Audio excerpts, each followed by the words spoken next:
Moi je me souviens de rien, parce que j'étais bourré pendant toutes les parties qui ont suivi. On pataugeait dans notre gloire tactique comme des pourceaux dans leur fange. On est des honnêtes aventuriers malhonnêtes, si je puis dire. Le sarcophage avec un vampire porté par un robot nous a suivis pendant toute l'aventure. Ouais.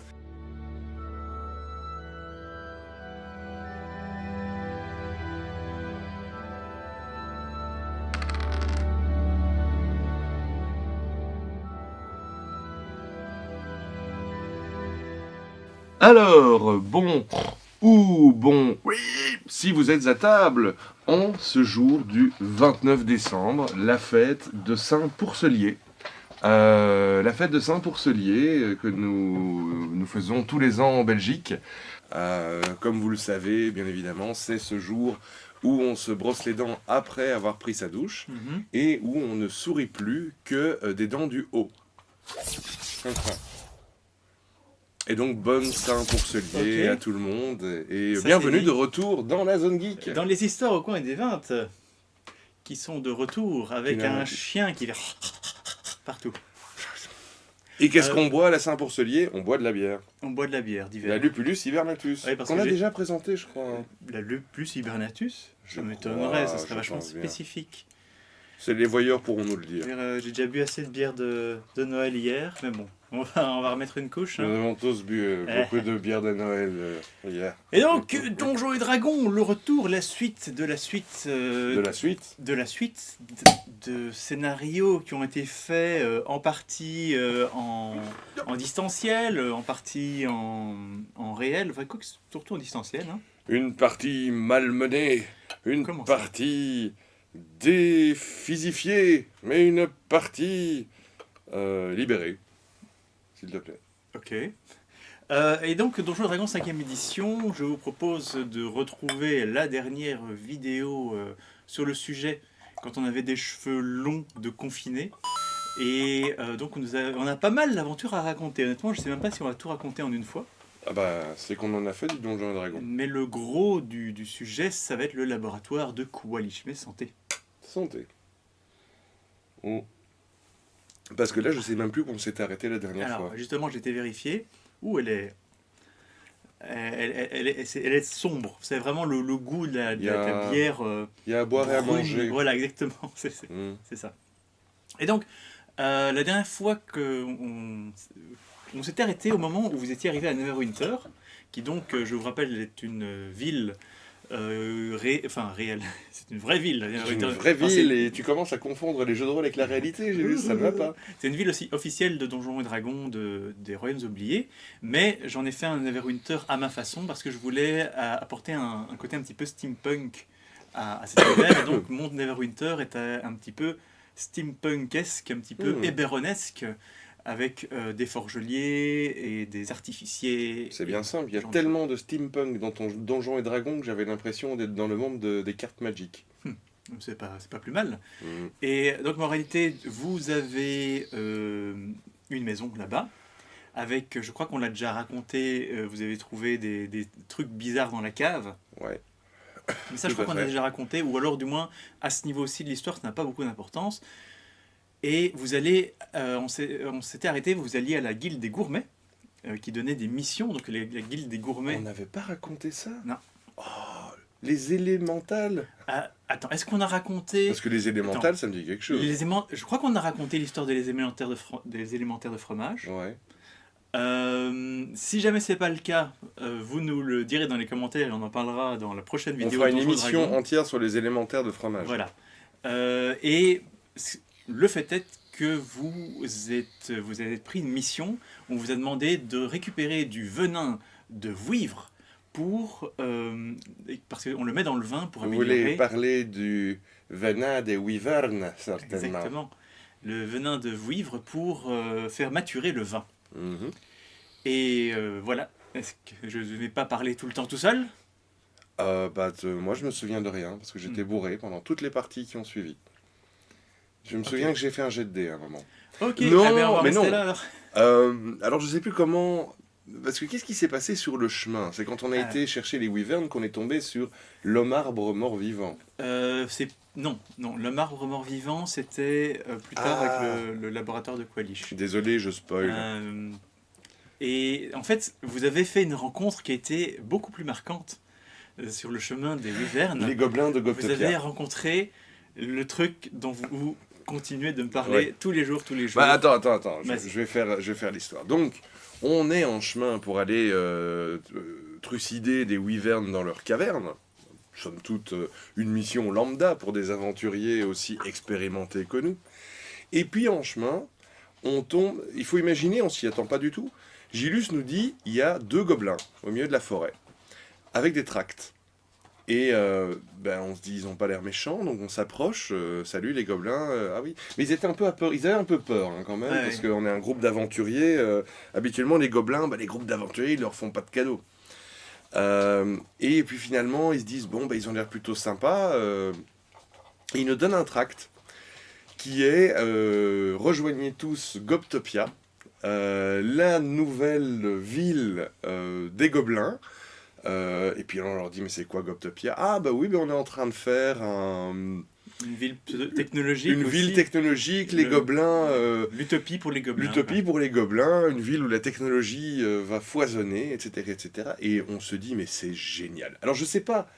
Alors, toi, à noter que le nom Goptopia, je l'ai inventé à peu de choses près sur le coup. Mhm. Parce que moi je pensais que c'était un truc tout à fait calculé de ta part. Alors, j'avais juste une note qui disait rencontrer des gobelins qui sont en train de faire une ville technologique à leur côté. Mais on s'est dit, waouh! Moi, ce soir-là, dans ma tête, je me disais, mais en fait, Gilus, il a déjà dessiné le plan, il a les plans détaillés de la ville de Goptopia, c'est un nouvel arc scénaristique qu'il est en train de mettre devant nous. Et en fait, pas Plus du ou tout. moins, enfin, si. On a marché dedans à fond, et en gros, sur toute cette séance, on n'est pas arrivé jusqu'au Wyvern, toute cette séance, c'était de se dire, mais en fait, c'est génial. On va voler les plans de Qualish, tous les trucs technologiques qu'on nous demande de ramener à Neverwinter, on va les donner aux gobelins. Mais c'est Et pas on possible va parce que devenir- vous n'étiez pas encore au courant de la mission de Qualish à ce moment-là. Ah, je sais plus, c'était une histoire que... Mais en fait, il y avait les plans du monorail. Oui, mais justement, c'était pas encore là? C'est pas encore là. Là, tu Ah, ok, avances bah trop. là, je suis...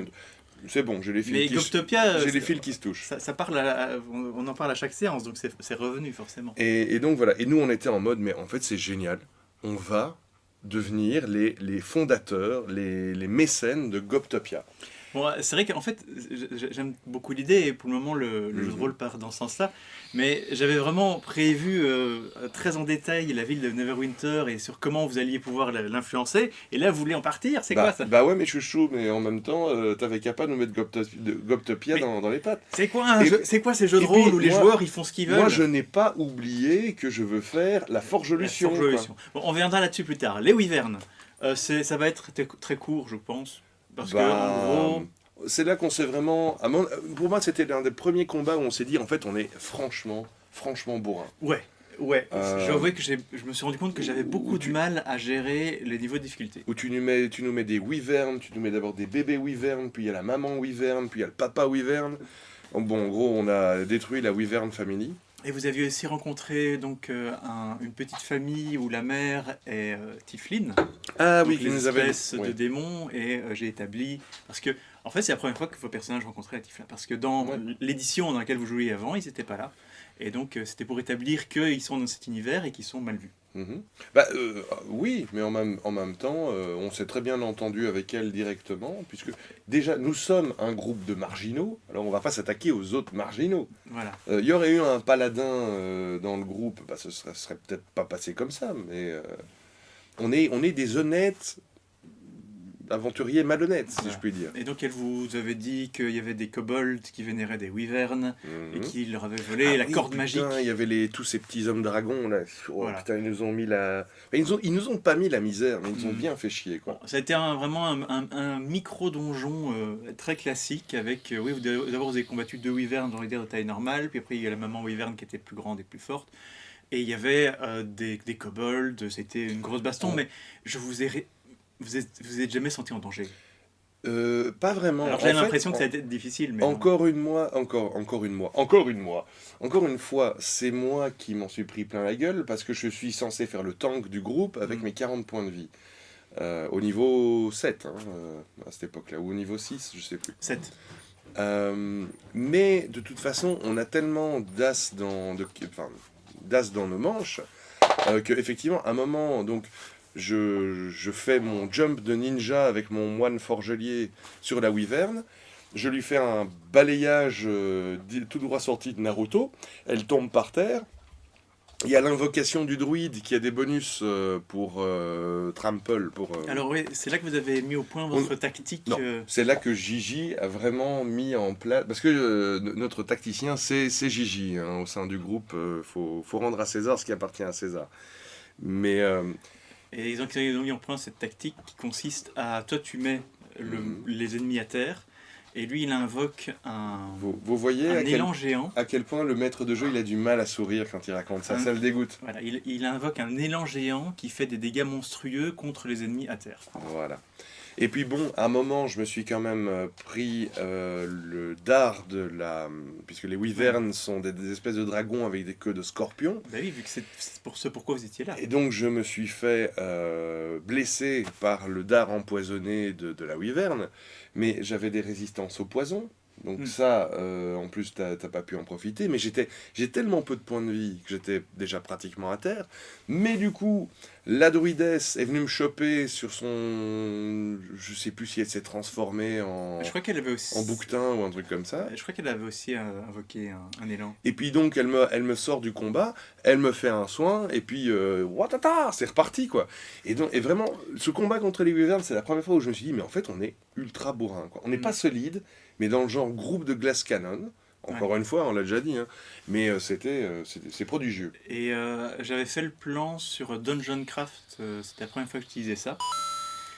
Qui est donc un programme de création de maps que vous pouvez imprimer, bien sûr, mais ici, il y a moyen de les exporter directement sur Foundry VTT. Donc, et sans comme ça qu'on l'a joué. spoiler, c'était encore avec Tuco, que Gigi jouait encore Tuco à ce moment-là. Oui, bien sûr.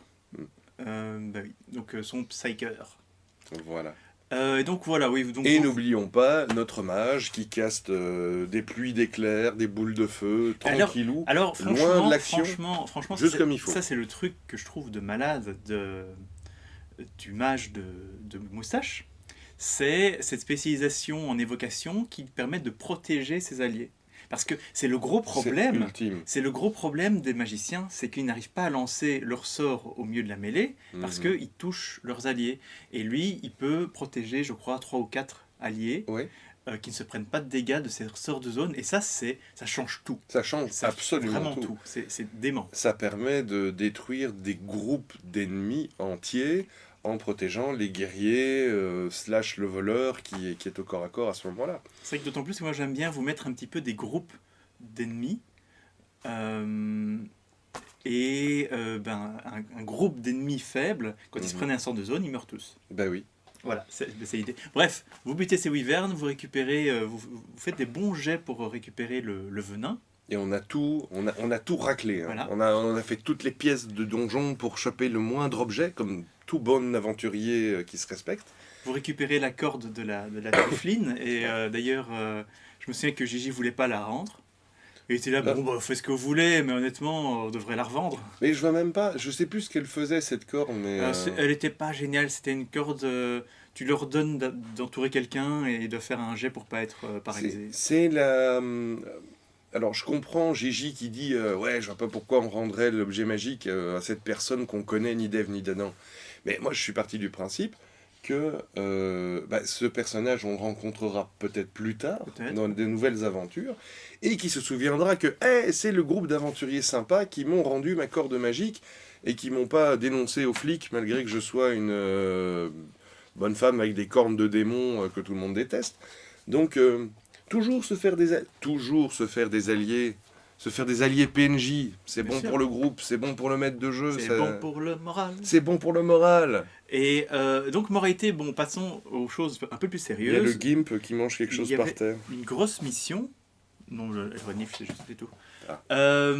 Il y avait une grosse mission qui vous attendait à à la maison des artificiers, qui était de retrouver l'un des plus grands artificiers de tous les temps, Ouais. du nom de Qualish. D'ailleurs, il y a un objet magique dans le bouquin des maîtres de jeu, qui est La machine. Apparatus of Qualish. Attends, je sais Ouais. plus, c'est le... Je sais plus en français maintenant, c'est la machine Ouais. La machine de Qualish. de Qualish, bref. Et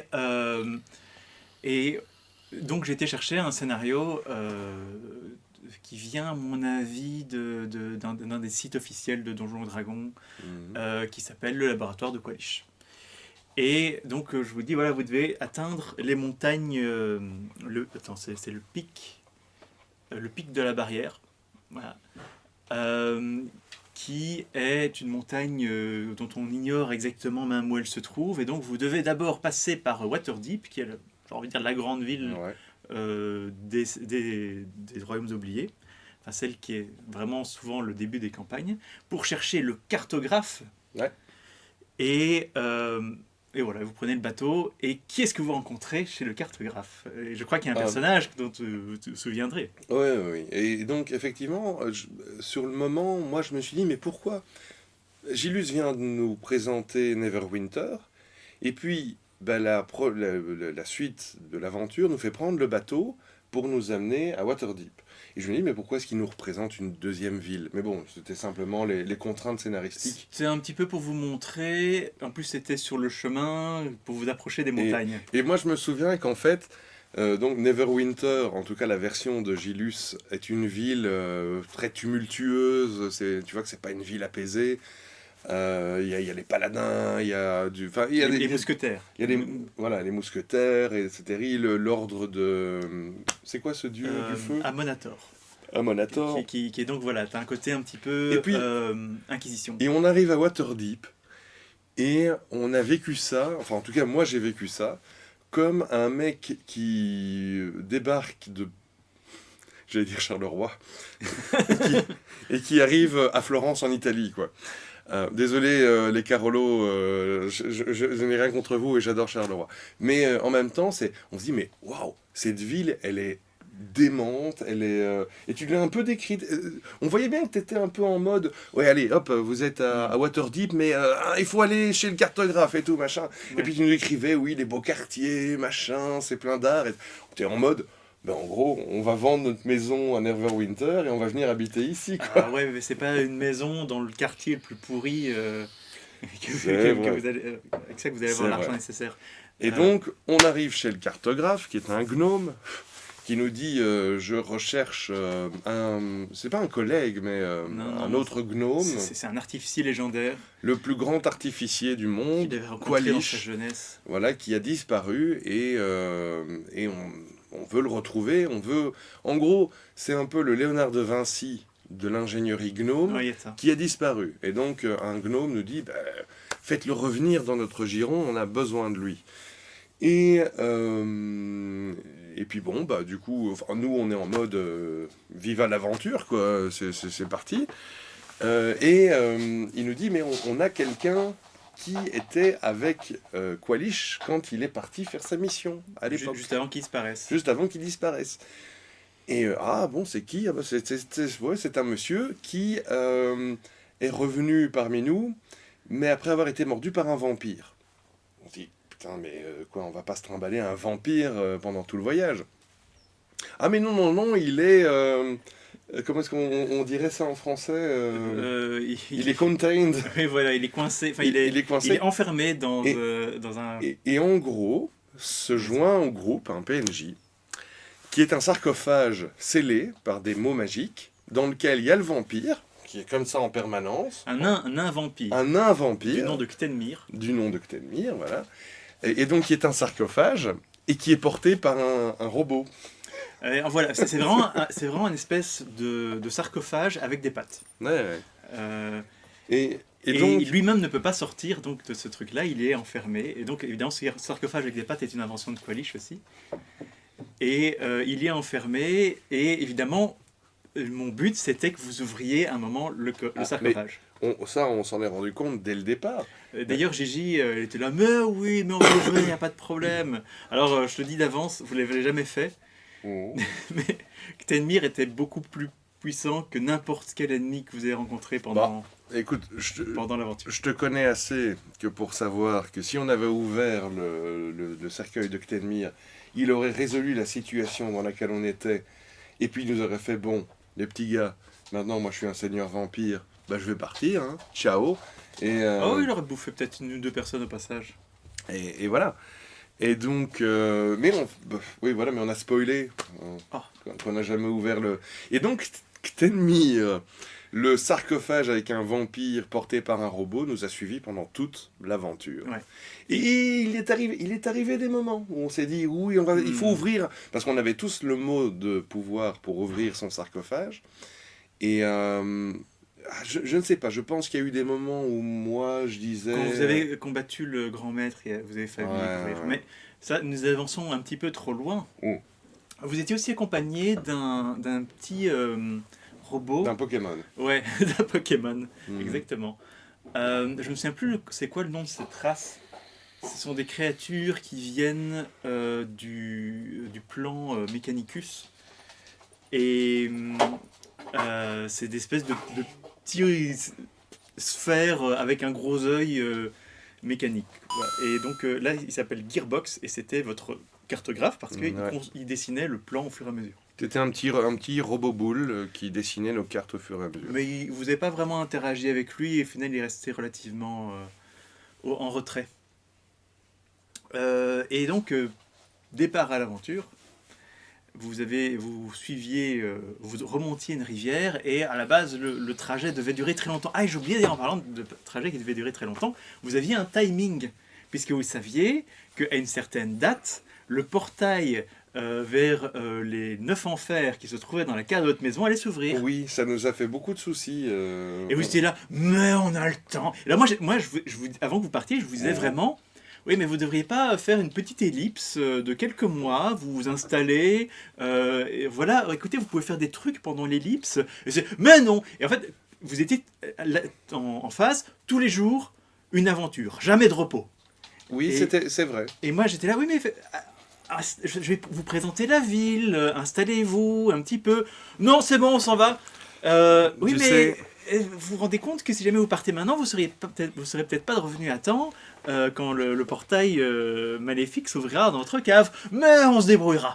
Tu sais, entre Gigi qui essaye d'optimiser, moi qui me souviens absolument de rien de ce qu'on dit dans les aventures, Moustache qui est un peu en mode moi tout ce que je veux c'est du pouvoir, et Val qui se dit l'aventure c'est l'aventure.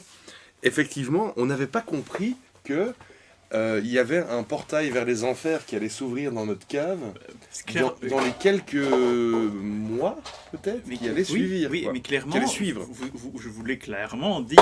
Eh ben, personne n'a capté. Et donc en gros on s'est dit on va faire une aventure qui nous amène à l'autre bout du monde, dans des montagnes perdues, alors qu'en fait, notre maison allait se transformer en... Vous voyez dans le Ghostbuster, quand il y a Gozer qui débarque. En gros, c'était la cave de notre maison. Ouais. Ce qui aurait pu nous faire quelques problèmes avec la maréchaussée, finalement. On aurait pu se prendre une amende. Tout à fait. Pour pollution démoniaque. Mais je crois que Gilles, à un moment, s'est dit, non, ils sont trop cons, ils partent. Et voilà. Et donc, je me suis dit, on verra bien ce qui se passe de ce côté-là. Et alors, je vous ai raccourci le trajet en me disant, voilà, le gros truc du ranger, du rôdeur qui est avec vous, donc Lupercal, c'est qu'il considère il fait que tout votre groupe, quand il voyage en terrain difficile, il considère ça comme une route, en gros. Ouais. Comme un chemin. Et donc, en réalité, j'ai vraiment divisé facilement par 2 votre temps de trajet. Et sur le chemin, vous avez rencontré un groupe. Et alors, j'avais fait exprès de prendre un groupe de brigands. Il y a des trucs qui me tombent sur le dos, c'est mon scénario de Donjons et Dragons. Mon Dieu, tout le studio est en train de s'effondrer. Un groupe de brigands, et vous vouliez vraiment lui tomber dessus et les tuer, alors qu'ils n'étaient pas là pour ça du tout. Et j'ai utilisé beaucoup du truc du maître jeu. Vous êtes sûr que vous faites ça? Oui, oui, tout à fait. Maintenant, vous auriez pu les tuer, Mais mais... je me souviens de cette séance où, effectivement, tu nous dis, bah, il y a un camp, on dirait des brigands, et bah, nous, on est des aventuriers, donc on est en mode, bah, on va les buter. Et en tout cas, au sein du groupe, l'état d'esprit, c'était, on va faire une attaque flash. On va tous les neutraliser en 2 tours. Et donc, Vous je sais auriez pu plus, facilement, hein. il y en a un qui les a attirés quelque part, nanana, et puis machin, et puis moi j'étais... Mais il y avait toi et Gigi, je pense, qui étaient en Mm. train de rentrer furtivement. Vous entendez que ça discute un peu. ouais. Mais voilà, le but de ces PNJ, c'était de vous présenter le fait qu'il y avait plus loin le monastère. Les Gilus. Il fallait pas nous les présenter comme des brigands. Mais je ne les ai pas présentés comme des Il fa- brigands. Alors, ça, c'est très important. Vous êtes basé sur les figurines, sur le design des personnages, Ouais. dans le moteur virtuel. C'est pas faux. Et, Mais il mais fallait n'était- trouver d'autres modèles. Il il fallait n'était acheter pas- d'autres modèles. Il fallait acheter des modèles de gens normaux. ils n'étaient pas présentés comme des brigands. C'est vrai.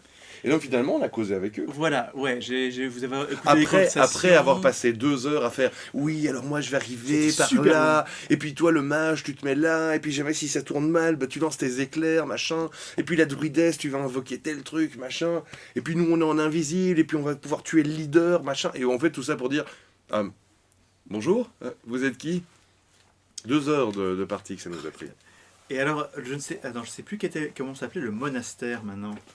Il avait un nom assez précis. Le monastère de j'ai plus de peau sur la gueule. Le monastère du corps affligé. Du corps affligé, oui. Toujours gardez vos notes. C'est très agréable à relire plus tard. Alors donc, ils vous disent qu'il y a un lieu qui est vraiment... Un paradis pour un les pèlerinage. parias. Oui, un pèlerinage au bout duquel il y a un paradis pour les gens les moins bien considérés. Voilà, les bandits, les parias qui veulent repartir en fait dans une espèce de prêtrise. Voilà. Qui veulent refaire leur vie. Mais sur le chemin, il y a Ils sont bloqués par une créature. Voilà. Je sais pas s'il nous parle déjà d'un homme arbre à ce moment-là. Je crois que si, oui. Mais en gros, je me souviens qu'à la fin, après s'être préparé au combat, mais comme des oufs, pour bousiller ces voleurs, en gros, c'était vraiment un moment où nous, les joueurs, on avait faim de baston, quoi. Et de nouveau, ben, ça s'était bien passé avec les pèlerins, on va les appeler comme ça. Et ils ont dit, ah ben non, nous, on n'est pas des méchants. C'était des bandits techniquement, parce que c'est des gens qui veulent justement reprendre leur vie à zéro. Oui, bah voilà, ce sont des marginaux. C'est Oui. comme ça qu'on dit. On dit pas des bandits parce que c'est pas très inclusif. Espèce de communiste. Oh, Et- Mais et donc en gros, nous on est en mode bon, qu'est-ce qui vous empêche de passer là? Qu'est-ce qui nous empêche de passer? Et puis ah oui, mais il y a une créature, un vieil homme arbre, infâme et boursouflé sur le. C'est bon, on va le buter. Il y a qui vient avec nous? Et on était vraiment en mode bon, alors il y a des gens ici qui ont des épées, des couteaux et tout, vous venez avec nous? Et je sais pas. Et donc en fait, vous leur faites promettre de vous donner tout ce qu'ils possèdent. Oui, Tout tout ce à qu'ils fait. possèdent. Et ils sont là, mais de toute façon, nous, on est là pour Mhm. une vie de piété, donc c'est pas grave, on a Mais plus besoin de tout ça. c'était même pas en fait en gros c'était notre honneur d'aventurier qui nous faisait dire on va buter votre monstre mais on a besoin d'une récompense. T'as quoi? 3 boutons, un couteau et une fourchette pliée. Ben c'est bon, ça va, c'est bon, on prend. Et alors, Et- là, vous êtes retrouvés dans une plaine moisie, la forêt était dans un mauvais état, je vous ai déjà décrit un petit Et peu on plus était tôt. avec des PNJ, ce qui Ouais. n'est pas arrivé souvent parce Non. qu'il y avait quelques-uns de ces malandrins qui étaient venus nous accompagner. D'ailleurs, le final le concerne l'un d'eux. Bien sûr. Et donc c'était vraiment une forêt malade, et qui d'ailleurs il y avait toute une histoire comme quoi il y avait un maître de la forêt qui avait tué le dragon qui protégeait la forêt, quelque chose comme ça. Pour finir, j'ai pas été au bout de cette histoire, mais j'avais prévu un petit machin sur le côté. Et donc il y avait un homme arbre mort-vivant. Il y avait un homme arbre mort-vivant, j'adorais cette idée, je trouvais ça super Mhm. trippant. Et vraiment, je me suis dit, je vais buter tout le groupe avec celui-là. Il faut imaginer dans Le Seigneur des Anneaux, comment il s'appelle encore Treebeard? Sylvebarbe. Sylvebarbe, mais Sylvebarbe qui serait mort et qui serait revenu en zombie. C'est Voilà. quand même une idée assez sympa. Et donc, on a cet homme arbre mort-vivant, on se dit, ben ça va. Mais encore une fois, je me souviens vraiment qu'à cette période-là du jeu de rôle, nous, on était en mode ching ching, on voulait se battre. Il y avait eu trop de roleplay avant, quoi. Alors franchement, j'ai vu les caracs de ce truc et je me suis dit, s'il agit en premier, le groupe va y passer. Parce qu'il faisait une attaque de zone qui était un brouillard empoisonné et qui faisait genre une cinquantaine de dégâts. Ouais. Et comme la plupart d'entre vous n'ont pas plus de 30 points de vie, je me suis dit tout le groupe va y passer. Et t'as osé nous mettre ça. Et pour finir, il pouvait le faire tous les quelques tours. Et je me suis dit, ok, le premier je vais être gentil, et donc je place la zone de manière pas vraiment optimale. Je joue vraiment mes monstres. Si c'est pas des créatures intelligentes, je les joue pas tacticiennes. Oui, voilà. Je me dis pas, moi, maître de jeu, je maîtrise cette créature, comment est-ce que je pourrais utiliser ses pouvoirs de manière la plus perfectionnée? Non, je suis là, c'est un mort-vivant, il est stupide, il attaque ce qui est devant C'est parce que tu joues un jeu de rôle à l'américaine, mais à la française, entre guillemets. Voilà. Et donc, je crois, il me semble que toi, tu étais résistant au poison, donc tu ne te prends que la moitié des dégâts. Il y en a plusieurs qui arrivent un petit peu qui se prennent des dégâts. Il y en a qui peuvent se téléporter. Je serais pas étonné que genre l'un d'entre vous se retrouvait à 0 point de vie à cause de ça, ou à bas point de vie, mais il était soigné. Mais en réalité, ça se passe le premier tour, au final, vous en sortez plutôt bien. Et je me dis, oui, mais le deuxième, ça sera bien pire. Mais il n'y a pas de deuxième. Il y a eu plus de tours dans ce jeu. Non, il y a deuxième crachat. En gros, effectivement, et je revois encore Gélus qui nous dit, et vous voyez que il gonfle son écorce et qui fait... Et il nous décrit le nuage de poison. Et dans mon souvenir, le mage s'est téléporté, la druidesse qui était un animal s'est cassée, Gigi qui jouait Tuko s'est téléporté aussi. Moi, en gros, vu que je suis un personnage de Naruto dans Donjons et Dragons, j'étais déjà sur le monstre avant même qu'il crache son jet. Peut-être que les PNJ sont morts. Je ne sais plus s'ils sont morts. Alors il y en a peut-être un qui est mort. Je pense même pas. Alors le cœur de ce combat, c'est de 1, tu l'as mis à terre. Je lui ai pété les genoux. Tu lui as pété les genoux. De 2, et c'est le truc le plus important, c'est que le Psyker, il s'est dit, ouais, ah ben les morts-vivants, ça doit pas bien avoir une grosse sauvegarde de sagesse, hein? Exactement. Et donc, ou d'intelligence. Et donc, il avait un sort qui demandait un jet de sauvegarde d'intelligence. Et si tu le rates, tu es en gros paralysé. Et tant que tu rates ton jet, tu es paralysé. Et forcément, il avait raison, ça n'a pas un gros score d'intelligence, il avait 0. Donc, le marbre n'a rien pu faire. En gros, le marbre n'a rien fait. Et je vais le dire parce qu'il faut le dire. Autour de la table, nous les joueurs, on pataugeait dans notre gloire tactique comme des pourceaux dans leur fange. On était vraiment en mode ouais, c'est bon, il pourra pas bouger, il va pas réussir son jet d'intelligence au prochain tour, ouais, top là, allez, je fais mes jets. Oh oui, j'ai touché, je lui ai mis 38 points de dégâts. En gros, on était je dirais, notre groupe contre cet homme arbre, c'était comme 4 malfrats qui tabassent un mec qu'ils ont fait tomber d'une chaise roulante. Et on était tellement fiers quand on l'a buté. Enfin, on était fiers de notre tactique.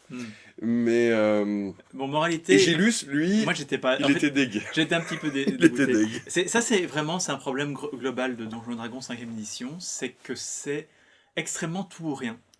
Parce que déjà, il y a beaucoup de sorts où c'est tu réussis ton jet de sauvegarde et il se passe rien, ou tu rates ton jet de sauvegarde et t'es mort.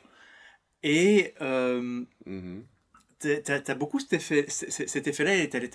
Voilà. Mais en réalité, c'est très difficile de mettre en danger le groupe sans rendre la difficulté tellement haute qu'ils vont crever à coup sûr. C'est tout le problème de notre groupe de Glass Cannon. C'est que un jour, parce que moi j'ai l'impression, sans spoiler, que ces derniers temps t'as uppé la difficulté, un petit peu, gentiment, mais un jour tu vas dire, ok, c'est juste la bonne difficulté, il n'est pas impossible que tu Effectivement. wipes le groupe. C'est pas impossible. En fait, parce que entre le guerrier, je parle de Bibi, hein, je parle de Ganshu, le guerrier qui a 40 points de vie, Je crois que tu en avais 32 à ce moment-là, ou 37 peut-être. j'en avais 32 à l'époque, ou 34, je sais plus. Le ranger Hobbit, qui lui Pas balance la purée. Il fait des dégâts monstrueux, mais il n'a pas de point de vie non plus. Voilà. Le magicien, il n'a pas de point de vie. Le magicien n'a pas de point de vie, La mais druide. il peut clasher des sorts. Val, avec sa druidesse, c'est peut-être le personnage le plus mesuré. C'est un bon personnage de soutien. Donc voilà, Mais, c'est un très bon personnage de soutien. Et qu'est-ce qu'on a oublié? Il y a Gigi, tout court. Et Gigi, qui à l'époque Et était, donc, était son nouveau Tuco. personnage rééquilibre un petit peu le groupe. D'ailleurs, on en Ouais. parlera. Mais on le en moment parlera venu. quand Gigi... Moralité, vous massacrez l'homme arbre. Vous récupérez les piécettes des anciens brigands et un chapeau de vermine Ah qui oui, permet de sortir.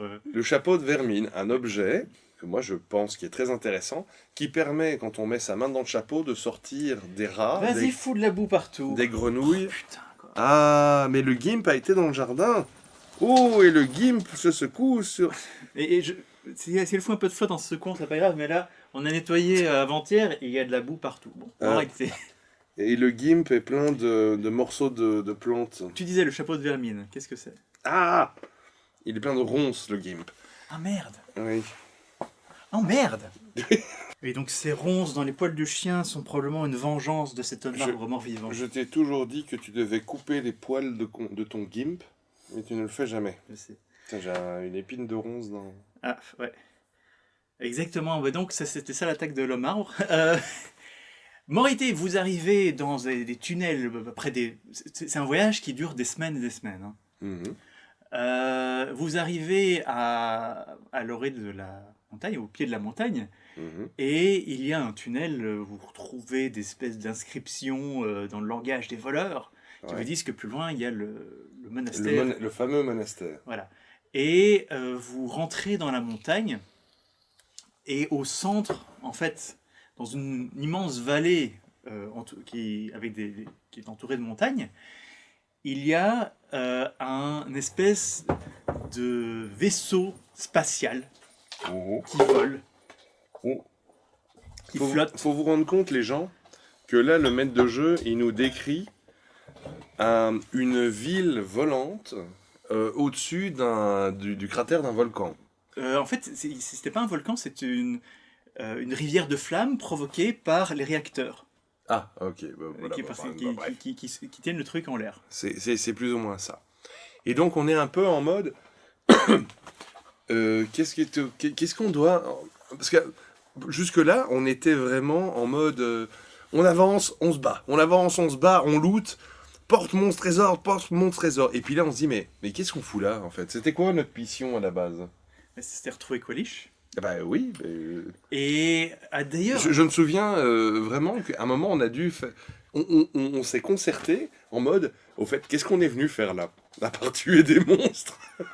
et devant le pont qui vous mène à l'espèce de ville volante, Mhm. il y a un sphinx. Et donc, évidemment, alors ça, franchement, j'étais là, mais vous êtes sérieux? Évidemment, le sphinx vous dit, j'ai des énigmes pour vous. Mhm. Et Gigi, il est là, on bute. Mais Gigi, il voulait tuer des bestiaux. Et je t'avoue que j'étais aussi un peu dans ce mode-là. On voit un truc, on le bute. Mais il y a une chose... En fait... Allez, je vais quand même un petit peu critiquer... ouais, j'allais dire critiquer Gigi, mais... Et en même temps, c'est aussi ta partie de Donjons et Dragons. Il y a des gens qui ont été élevés au Donjons et Dragons en mode on ne gagne des points d'XP que quand on tue quelque chose. Et toi, directement, tu nous as dit non, vous gagnerez des points d'XP quand j'aurai décidé que vous allez gagner des points Je d'XP. donne un niveau tous les X temps, après quelques grandes aventures. Mais je crois vraiment, et c'est vrai qu'à l'époque, on était tous...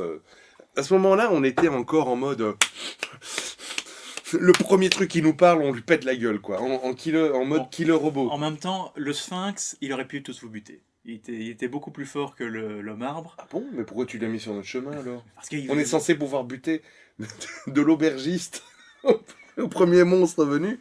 Alors, et d'ailleurs, c'est T'essayes de faire important. des mondes Donc, réalistes. vous avez sous-entendu qu'il y avait un maître de la forêt, et j'avais pris exprès un monstre beaucoup trop fort pour vous, en me disant, si vous allez là-bas, je veux vous montrer que tout ce que vous rencontrez n'est pas forcément de votre niveau. Et pour ça, en fait, Ouais, mais c'était vraiment... on a senti le piège. Non, en fait, j'ai vraiment écarté le truc parce que c'était une aventure qui n'avait... Ça allait être long, et ça n'avait rien à voir avec l'aventure principale. Je voulais un petit peu avancer sur ce scénario. Et donc, oui, ben, du coup, on a fait bon, cher Sphinx, pose tes énigmes. C'est-à-dire c'était un sphinx mécaniquement amélioré. Ouais. Il a une espèce de face cyberpunk. Oh. Il avait été réparé par Qualish. Et en fait, le truc, c'est que vous deviez lui trouver une question auquel il n'aurait pas la réponse. Et je ne sais plus exactement ce qu'il a dit. Je ne sais plus. Je ne sais plus qui a trouvé la Moustache, réponse. c'est Moustache. Il avait trouvé une entourloupette. Je ne sais plus exactement ce qu'il avait dit, mais il avait trouvé une espèce de détournement logique de quelque chose qui ne pouvait pas être répondu, quoi. Et donc ça a plu au Sphinx. Et d'ailleurs, je me souviens même qu'il avait trouvé un deuxième machin et que vous aviez posé une question au Sphinx à propos du maître des lieux ou à propos de Qualish, je ne sais plus très bien. Mais ce qui se passe, c'est que quand vous arrivez sur place, donc il y a une espèce de pont. Ah non, il y a une plateforme. De navigateur à la Caron sur le Styx qui vole Oui. C'est un bon game, et qui vous amène C'est un bon game, ça. au monastère. Oui. Et vous rencontrez assez vite le grand maître. Ben oui, donc on arrive sur cette île technologique bizarre où on est un peu arrivé en mode de nouveau allez, vas-y, mets-nous des monstres. Mais en fait, on se rend compte que voilà, t'as des gens dont la face avait été arrachée. Ouais, c'est ça. Et les gens se faisaient arracher la face parce que le monastère était tenu par un démon d'os, un diable osseux en fait, qui avait un petit twist, mais on viendra à la fin plus tard. Et quand vous les rencontrez, j'ai un petit peu joué du ta gueule c'est magique, dans le sens où il y a une trappe qui s'ouvre sous vos pieds. Et il y a deux personnes qui tombent dans la trappe. Il y a Val et Moustache. Et Moustache, ouais. Il y a Val et Moustache qui tombent dans le trou. Donc il faut bien que vous vous rendiez compte que nous, en fait, à la base, on voit des moines avec la tête dépiautée et on est en mode « Tu veux te battre ? Allez, vas-y !» Et en gros, ils sont juste des gens normaux, mais avec juste pas de peau sur la gueule. Vous n'avez pas vu à la base qu'ils n'avaient pas de peau sur la gueule. Hein. C'est plus tard que vous l'avez vu ça. Et puis... On dit, amenez-nous à votre chef. Et on arrive et il y a cette espèce de démon avec ses deux mains qui ne sont pas reliées à son corps. Oui, il a les mains flottantes. Puisqu'il a une paire de mains faites en métal qui flottent autour de lui. Ce qui aurait pu être terrible. Oui, à noter que voilà, ses doigts étaient des griffes vorpales. Donc sur un 20, elle te tue. Ouais. Et vraiment, donc là, j'ai j'ai adoré jouer ce personnage. C'était parce que c'est un personnage qui n'avait aucune raison de négocier avec vous. Ah bah oui. Et donc, j'ai vraiment joué cette sorte de personnage qui était un peu infantile en fait, qui ne faisait que suivre ses envies et qui a buté un gars. Et c'est vrai que sur le moment, on s'est dit, mais nous qui étions en mode, on s'est dit, mais est-ce qu'on peut le battre? Est-ce que Gilus nous a pas mis une créature qui est trop puissante pour nous sur notre chemin? Donc, en fait, les aventuriers, les killer robots qu'on était, se sont dit, mais en fait, non, ça va pas le faire, on va essayer de négocier avec lui. Puis les négociations ont commencé, et une trappe s'est ouverte en dessous de nous, comme dans n'importe quel James Bond. Voilà. Et je ne sais plus, moi je me suis fait attraper par un des gardes du Seigneur. Vous étiez entourés, vous étiez séparés, et ils vous ont foutu en prison. Voilà. Le but c'était juste de vous mettre en prison. En fait, Val, elle a chuté dans les flammes, mais c'était bien précisé qu'il y avait un espèce de champ de téléportation, et les gens qui tombaient dans dans les flammes à ce niveau-là, Mhm. il se retrouvait téléporté en prison. Ouais. Et il y a juste Moustache qui s'en sort, parce que lui, il arrive, je lui demande un petit jet de concentration, mais il arrive à faire un sort de vol. Et donc il ne tombe pas dans les flammes. Et il a pas lâché l'enroute. Je me souviens que ce soir-là, il était en mode oui, je suis comme accroché comme une mouche en dessous du vaisseau. Et oui, il fait chaud. Ouais, mais je m'en fous. Et donc ils vous foutent en prison, ils vous enlèvent vos armes. Et là, j'étais juste là, j'avais fait cette petite carte de la prison, où vous étiez vaguement gardé, mais pas de manière très précise. Et là, j'ai bien aimé ce moment, parce que c'est juste vous dire, voilà, vous êtes en prison, vous avez tous vos sorts, vos pouvoirs, comment vous en sortez. C'était comment ça s'appelle cette série avec Prison Break? Prison Break, oui. Prison Break? Prison Break. Prison Break? Oui. En gros, moi à ce moment-là, j'étais en mode. Ça, c'est les mauvais côtés du moine. Donc, je vous ai déjà parlé des bons côtés du moine, qui est un personnage qui n'est pas soumis à son équipement. Mais en gros, moi j'étais dans la prison, et j'ai dit au maître de jeu, bah, j'essaye de crocheter. J'essaye de crocheter avec quoi? Je ramasse un os de rat par terre, et puis je fais. T'as raté ton jet. Et donc voilà. Et donc c'est tous les autres. Entre la druidesse qui s'est transformée en petit lézard, entre le Psyker qui s'est téléporté, etc., etc. Et donc chacun, il va de son petit pouvoir pour sortir de prison, choper les gardes. Il n'y a pas un moment où tu l'attrapes, je sais plus très bien.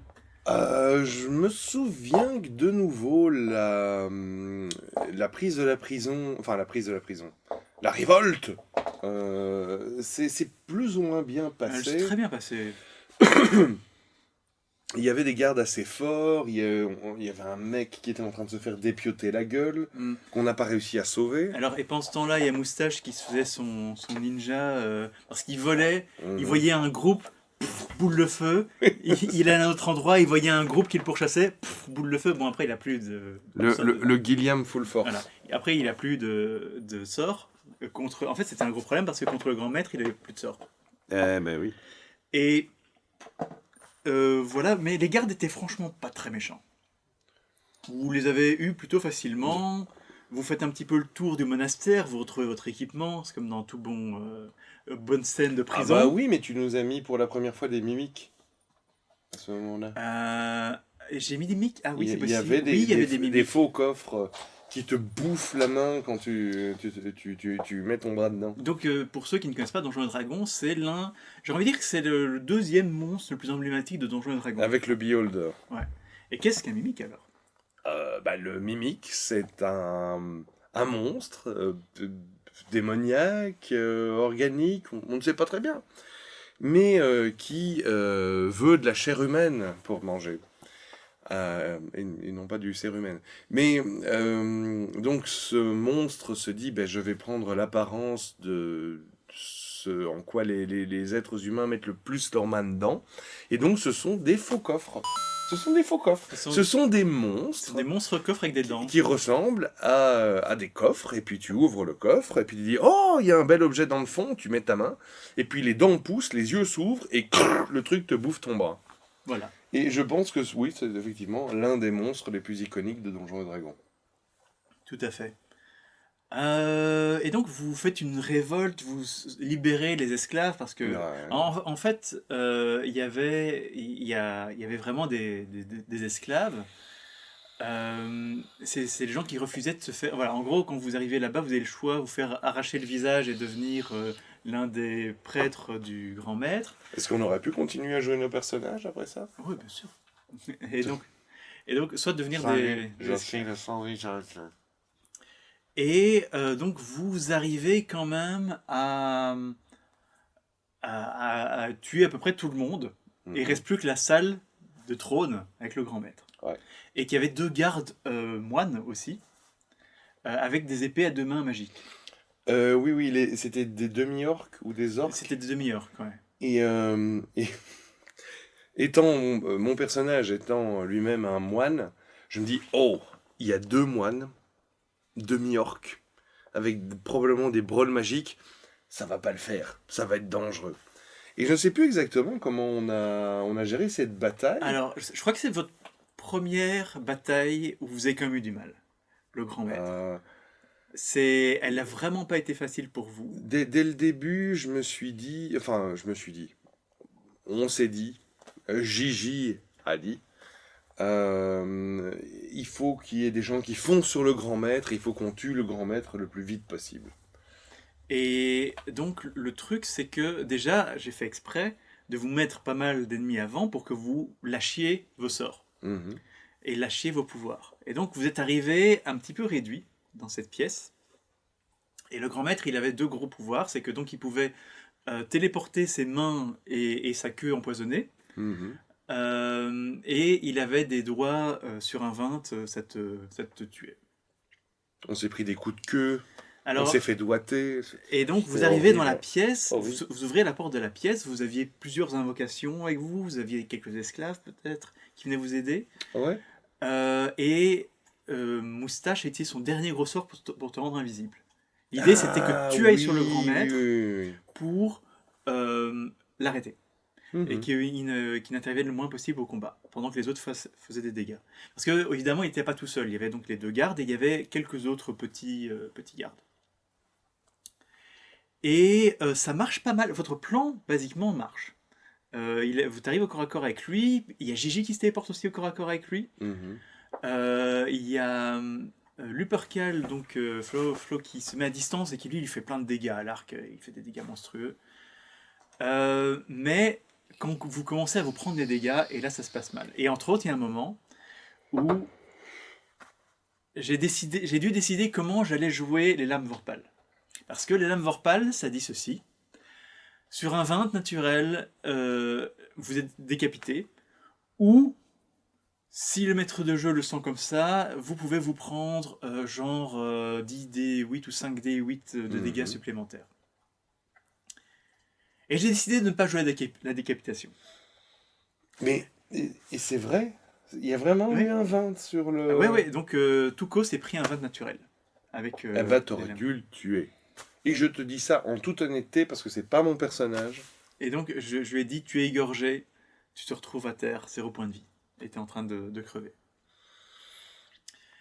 Et toi, pendant ce temps-là, tu punches. Moi, je punchais. Moi, j'étais en mode watata. Et je crois que tu t'es pris quand même quelques coups malgré le fait que tu sois invisible. Je crois que c'est l'une des premières fois que j'ai dû utiliser ma régénération qui me rend mes points de vie. Parce que c'était un combat Franchement, c'était un quand chouette même combat. tendu. Parce que les 2 moines, ils étaient assez bourrins. Et en fait, ils avaient 2 lames magiques, mais qui ne faisaient leur truc magique que si jamais ils faisaient un 20 pour toucher, ce qui n'est jamais arrivé. Et ça leur retombait dessus, parce que c'était une arme maudite aussi, Ouais. s'ils faisaient un 1. Et ni l'un ni l'autre n'est arrivé, ce qui était un petit peu dommage. Mhm. Mais franchement, c'était un combat très intéressant. Et vous arrivez quand même à mettre KO le grand maître. Gigi est soigné à la dernière seconde par un soin magique de Val. Mhm. Et vous le mettez à terre. Et je dis, il y a son torse qui s'ouvre. Ouais. Et tu vois un petit démon qui est en train d'actionner des manettes comme ça. C'est ça. Et donc, effectivement, le grand maître, le super démon, n'était qu'une imitation. À quel point tu t'es inspiré de Men in Black? Alors dans ma tête, c'était complètement ça. Mais c'est pas moi qui l'ai inventé, c'était dans le scénario, cette histoire-là. Et je me souviens qu'après tout ça, on est toujours des aventuriers assoiffés de sang et assoiffés de conquête. Et donc, on nous explique que le grand boss qu'on vient de buter, c'est juste un petit monstre qui actionne des leviers dans un Qui a faux corps. genre 6 points de vie.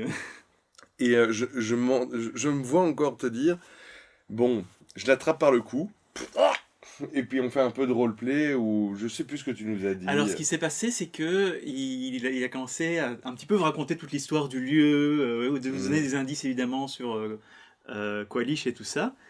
Et à un moment, il essaye d'utiliser un de ses pouvoirs, je ne sais plus si c'était pour se rendre invisible et essayer de s'échapper, ou si c'était pour te contrôler mentalement. Mais je te demande un jet de sauvegarde que tu réussis. Et je dis, voilà, tu te rends compte qu'il a essayé de t'influencer. Et donc je l'ai pécho, par le cou, et puis on a un peu parlé avec lui, il était en mode, oui, mais si vous me laissez en vie, je pourrais vous rendre riche, et À mon avis, ça s'est passé en 6 minutes, où je lui ai dit, je lui craque la nuque comme un poulet, en mode...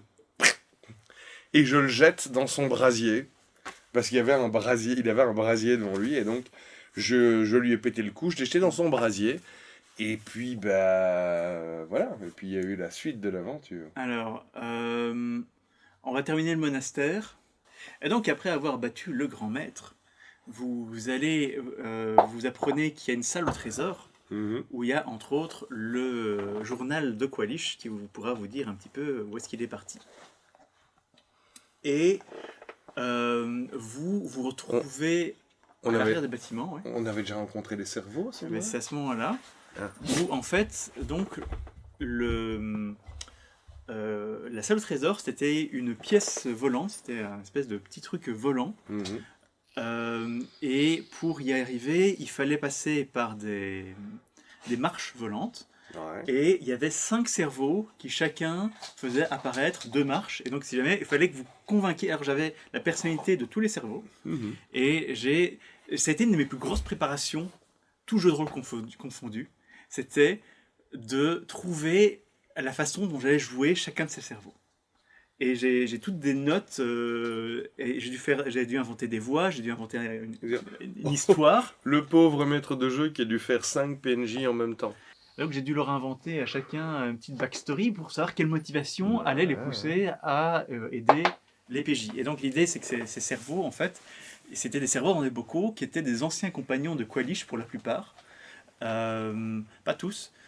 Et quand ils sont morts, on a mis le cerveau dans le bocal pour les maintenir en vie, et en même temps, ils sont devenus un petit peu l'ordinateur central de, Voilà. de cette espèce de vaisseau spatial. De toute la ville, de tout le monastère. Parce que c'était un vaisseau technologique, hein, tout ça. Toute cette ville était vraiment un truc technologique. Et... non, Écoute, je ne sais pas réagir parce que le Gimp me lèche la main de nouveau. comme d'hab. Et donc je joue vraiment ces 5 personnages, je vous passez un par un, je fais son histoire, Ouais. et vous devez à chaque fois le convaincre, et vous en êtes bien sorti, je vous donne des petits jets, mais l'idée c'était pas de faire des jets, quoi. C'était de vraiment faire du roleplay. De faire du roleplay. Et en fait vous y aviez vraiment pas envie. Non. Mais non, vraiment mais pas. parce que, Gilles, de nouveau, Et ça- on était en mode... J'en ai un petit peu assez, ce mode Donjons et Dragons, c'est Mec, que vous voulez buter tout ce qu'il y a sur le chemin. Mec, alors il faut pas masteriser dans Vous êtes en train de devenir des murder hobos. D'ailleurs, on Des reparlera. murder robots, oui. Vous êtes en train. On reparlera du gang des H qui vous ont jamais rien fait et que vous avez massacré. Hein. Oh, alors là, franchement, s'il y a bien un meurtre de masse que je ne regrette pas, c'est le gang des H. Parce que c'était des malandrins, et ils avaient bien cherché ce qui leur est arrivé. Et ça nous a fait un beau combat, et franchement... C'était un super combat. Alors, Mais ça sera je pour la prochaine fois. vais pas parler Ce sera pour le reste du groupe, mais je pense qu'après le génocide du gang des H, notre soif de sang est Un peu apaisé. un peu apaisée pour 2 ou 3 séances. Mais après, mets-nous des monstres, on veut des monstres. On ira dans la moindre des tavernes Putain, mais pour qu'un mec nous dise ah j'aime pas tes chaussures et le tuer avec tous nos gros je suis en pouvoirs. train d'essayer de vous foutre des contextes Mais je sais. et des choses intéressantes, Mais je des sais. univers. Et en fait, tout ce que je pourrais faire, c'est faire des tirages aléatoires sur des tables pour savoir ce que vous avez rencontré. Mais je Et sais. vous seriez mais- heureux, c'est ça? Vous voyez ce qui se passe quand un maître de jeu essaye de faire quelque chose de sérieux dans du Donjon et Dragon. Vous avez vu cet homme? Il est détruit. Mais à côté de ça, je ne peux... Franchement, moi j'essaye... Moi, parce que moi je suis le meilleur autour de la table. C'est bien parce que les autres ne sont pas là pour se défendre. Mais il y a quelque chose dans Donjon et Dragon qui te... C'est comme si tu avais en permanence quelque chose qui te susurre dans les oreilles. Il faut que tu tues des brolls. Si tu veux des richesses et si tu veux des XP, il faut que tu tues des brolls. Et alors c'est très bien. Mais alors, tu devrais nous mettre des châteaux et des donjons partout. Ouais, mais je trouve ça vite chiant en fait. C'est pas très intéressant à masteriser. Peut-être pour toi en tant que maître de jeu, mais peut-être pour nous en tant que joueurs, on adorerait. C'est bon, c'est quoi cette ville? Oh là là, c'est la ville de Cripin. Oh, dans le champ là-bas, il y a le vieux donjon du père machin. personne n'ose y aller parce qu'il y a plein de trucs. Eh ben nous, on y va. C'est l'esprit aventurier, quoi. Je veux faire du porte-monstre trésor. Porte, monstre, trésor. Porte, Bon. monstre, trésor. Moralité. Allez les voyeurs, tous avec moi. Porte, monstre, trésor. En réalité, vous arrivez à convaincre les 5 cerveaux. Oh là là, je suis désolé, j'ai vu, t'as Ouais. l'air désespéré. Et vous arrivez dans le bordel de Dans la trésor, remise où il y a technologique. plein de vieux machins. de Avec un bidules. gros œil relié Voilà, à... il y avait un œil de tyranneuil, quoi, de beholder Ouais, relié un œil de beholder. à tout le reste. Et en fait, surtout, il y avait le cerveau du diable osseux Oui. de base. Donc, Il y avait le vrai grand maître. voilà. Pas Le cerveau du vrai grand maître Voilà. dans un bocal. Parce que le grand maître, ce n'était qu'un corps, qui là était dirigé par un petit démon qu'on a défoncé. Qui avait repris le corps et qui l'avait mécanisé. Et donc on a eu une discussion avec le vrai cerveau du vrai grand maître. Donc en gros, on a fait un pacte avec un diable, si je ne me trompe pas. C'est un démon. Non, c'est un diable, et c'est ni le premier ni le dernier pacte que vous auriez fait, parce qu'après, il y a eu un autre pacte, malgré vous. Et ce qui est aussi c'est très important, c'est que dans la salle au trésor, donc où il y avait un certain nombre d'objets magiques assez intéressants, mais je vous ai mis le monocle de Minoc. Parce que donc il y a Le monocle de Minoc. le set des objets magiques de Minoc. On les a attendus, les objets de Minoc. Ouais. Et donc, je vous en ai fait perdre certains avec le changement d'univers, mais vous avez toujours l'épée, les cartes et le bagage. Oui. Et le monocle de Minoc. On ferait pas un récapitulatif pour les voyeurs Si tu veux, vas-y. Donc on entend parler depuis bien longtemps d'un créateur d'objets magiques qui s'appelle Minoc. Minoc le Cupide. Minoc le Cupide. Et qui a semé des objets magiques un peu partout. Et tous les objets magiques qu'il a créés peuvent se reconnaître les uns les autres. Je crois que le premier qu'on a trouvé, c'était l'épée de Minoc, qui est l'épée que notre mage Gilliam porte à sa ceinture. Qui est une épée intelligente. Qui est une épée intelligente qui parle et qui dit « Je suis l'épée de Minoc le Cupide !» dès qu'on la sort, c'est pas très discret quand il faut se battre, mais... Et puis, on a le bagage de Minoc, qui est un coffre sans fond sur pattes. Ouais, qui est le bagage Qui est de Discworld. L'objet le plus pratique du monde. Et c'était quoi la carte de Minoc? Les cartes de Minoc sont des cartes, quand tu joues, tu ne peux jamais perdre aux cartes. Mais tu vas faire un jet pour ne pas devenir dépendant et continuer à jouer à l'infini jusqu'à ce qu'on te traite de putain de tricheur. Voilà. Et puis là, on trouve le monocle de Minoc. Et je me dis, tout le monde a son objet de Minoc, je vais le prendre. Qu'est-ce que c'est? Qu'est-ce que c'est, Gilus? Est-ce que tu n'aurais pas mis du Dragon Ball Z dans Donjons et Dragons? It's over 9000! C'est un monocle qui permet de savoir le niveau de dangerosité d'un monstre. Voilà, exactement. Et en fait, c'est bien pratique maintenant que j'y pense. Je sais plus ce que j'ai regardé la dernière fois. Quand vous avez rencontré le seigneur de Neverwinter, tu as fait ça sur toute son équipe. Ben voilà. Et donc maintenant, j'ai mon scooter. Mon scooter de Dragon Ball Z pour voir qui est dangereux et qui n'est pas dangereux. Et c'est le monocle de Minoc. Et en fait, donc, ce qui se passe dans la salle au trésor, c'est que vous passez un accord avec le véritable grand maître en disant oui, on te ramène dans ton corps. Oui, il vous dit qu'Walish est parti plus loin dans les montagnes,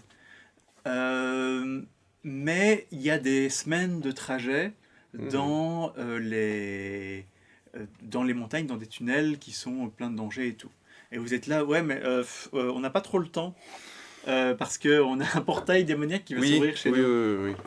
Et il vous dit un truc qui était prévu dans le scénario, mais il peut vous téléporter sur place, sans problème, en passant par les enfers. En passant par les enfers. Ça, c'est un petit ajout de ma part par rapport au scénario, mais... donc, il vous dit, j'ai un portail qui peut vous amener directement sur place, mais vous me remettez dans le corps, dans mon corps. Bah oui. Et donc, c'est ce que vous faites. Oui, absolument. On a fait un pacte avec un démon et on lui a rendu son corps diable, s'il te plaît. Un diable, voilà, pour aller plus vite. Et franchement, je ne vois pas comment ça pourrait nous retomber sur la gueule. En toute franchise, Et donc, le truc, c'est simplement... Alors, et un petit détail aussi, c'est quand vous avez sorti son cerveau, il y a L'œil du beholder. non, la pièce volante qui est tombée, qui a commencé à tomber dans les flammes. Parce que... Bon, j'avais oublié ça. Et ce qui s'est passé, c'est qu'il y a le petit gearbox que vous suivez depuis le début, qui était resté un peu discret, qui a fait et qui a pris sa place et qui s'est connecté au truc technologique et qui avait l'air bien heureux et vous l'avez laissé là. Alors c'est vrai qu'en parlant des compagnons, j'ai oublié, mais à chaque combat, il y avait Tenmir qui était là. Ouvrez mon sarcophage, je vais vous aider, il n'y a pas de problème, ouvrez mon sarcophage. Et contre le grand maître, vous avez failli le faire. Ouais, j'allais dire, jusqu'à un certain point, la phrase ta gueule Tenmir est devenue assez culte. Et puis il y a un moment, on s'est dit, est-ce qu'on lâche le vampire? Est-ce qu'on lâche le vampire? Mais vous avez fait pas mal de roleplay. Il y a pas mal de séances de roleplay avec le vampire. jusque-là, j'aimais nous beaucoup le n'avons jouer. jamais lâché le vampire. J'aimais Et en beaucoup fait, le jouer. tu as très très bien fait le transylvanien sans savoir rouler TR. Exactement. Bonjour, je suis un vampire de Transylvanie. Il y a de ça, oui. Pourquoi tu sais pas faire? Je sais pas le faire. Je ne sais juste pas le faire. Les amis, on vous demande de verser beaucoup d'argent à Zone Geek afin que Jésus puisse prendre des cours de R. Pour rouler. Mais Pour rouler, je sais c'est R. Il ne sait pas le faire. Et ça, c'est triste. Bon, jusqu'où on va dans cette aventure? Eh ben, on va terminer. Donc ici, il vous dit... En fait, Donc- le grand maître... On a bousillé un culte, mais on a refait un pacte avec le maître originel du culte, et il nous propose de nous faire prendre un petit portail Il vous- à travers les Il enfers. vous dit, je vous envoie un portail. And now fuck off. Oui, c'est plus ou moins ça. C'était plus ou moins Cassez-vous. Et donc, il y a les gars que vous avez rencontrés sur le chemin auquel vous avez aidé, vous avez fait passer le marbre. Ils arrivaient à ce moment-là. Et donc, Ils sont fait bouffer. ils sont arrivés. Nous sommes au paradis. Et le grand maître a fait, viens, on va vous arracher le visage. Et vous êtes partis. Écoute, c'est pas de Alors, bol pour eux. Par contre, Et- grosse promesse que vous n'avez pas tenue, c'est vous avez promis au cerveau de revenir les libérer. C'est vrai, mais on a encore le temps. Ils sont certainement encore là et on peut en faire un arc narratif. Tu vois, moi je suis un personnage qui a beaucoup d'espoir. Et en même temps, en parlant d'espoir, il faut vous imaginer que là, le diable, nous ouvre un portail qui va nous permettre d'arriver plus vite à la fin de notre mission. Et on est rentré dedans comme tout bon justicier, en mode Choose the portal. True the portal! Et on va buter tout ce qu'on trouve! Et vous êtes retrouvé en enfer, parce que donc, il vous avez dit les différents portails de Kolish sont reliés par les enfers. Mhm. Vous vous retrouvez dans les enfers et vous voyez deux diables qui arrivent et qui vous disent « Venez avec nous, Mammon a quelque chose à vous dire. » Et donc Mammon, c'est le gros diable qui a ouvert un C'est portail le démon qui vit dans notre cave. dans leur cave. C'est un des princes des enfers qui vit dans leur Et cave. puis voilà, et moi j'allais dire, je propose que nous gardions la suite pour plus C'est tard. vrai que je pensais à un moment faire peut-être tourner une fois, mais on va le faire en 2 fois. Et ne vous inquiétez pas, la deuxième vidéo Il y va a- arriver bientôt. Il y a encore beaucoup de choses à Voilà. dire. Parce qu'il y a l'aventure. On va terminer, la prochaine fois, on termine Qualish. Mhm. Et on fait aussi l'histoire avec les haches et tout. Ouais, ça marche. Et ben c'est tout. Hein. Et donc j'espère que ça vous a plu. C'était un petit peu décousu, j'ai l'impression, mais ça fait un certain temps qu'on l'a joué. en C'était même temps. une histoire au coin du dévin avec des plus classiques. C'est une. Ça, c'est des aventures qui ont bien un an. en Oui, plus. ouais. Tout ça c'était. Dans le deuxième confinement, troisième confinement. Oui, pour moi c'est lié au confinement et quand on a joué à travers virtuel. Internet, en virtuel. Sur Foundry Mais VTT. Et donc, que va-t-il arriver à nos aventuriers qui sont en mode, qui vont en enfer? Eh bien, vous le saurez sur la même bas de chaîne, la même batteur. Je sais pas si ça se dit. Et on vous dit à la prochaine. À la prochaine aussi, vu que j'ai juré de ne plus jamais dire bye bye bye bye. Allez, à bientôt, les joueurs de jeux de rôle. Non, c'est pas terrible. Et au fait, allez voir Goblin Moqueur, il y a des nouvelles histoires et il y a une super histoire sur le chevalier elfe, ça vous intéresse. Même que moi, je les trouve bien.